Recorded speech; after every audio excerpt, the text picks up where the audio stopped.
దేహం ఉండాలి కదా. దీన్ని ఆరోగ్యంగా హాయిగా ఉంచాలి అంటే ఇది పాపం జడం పైన స్థూలదేహం.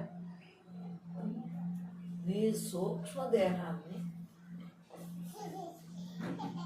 ఎలా చేసుకోవాలో మానసిక శారీరక రుగ్మతలు వదలాలంటే సూక్ష్మదేహాన్ని పని చేసుకోవాలి. సూక్ష్మదేహం అంటే ఈ పైన కనిపించేది స్థూలం, మూడురా కారణదేహం. కారణదేహం అంటే మనం ఏదో కారణం, నువ్వు అంతకుముందు పురాణం చెప్పేవాడు వచ్చు. ఆ పురాణం దాంట్లో బ్రహ్మం అని ఉంది. ఋగ్వేదం, యజుర్వేదం, సామవేదం, అథర్వణ వేదం చదివేశాడు. కానీ బ్రహ్మం చదివాడే కానీ శ్రవణం అయింది. ఇప్పుడు మనల్ని నిధిధ్యాసలకి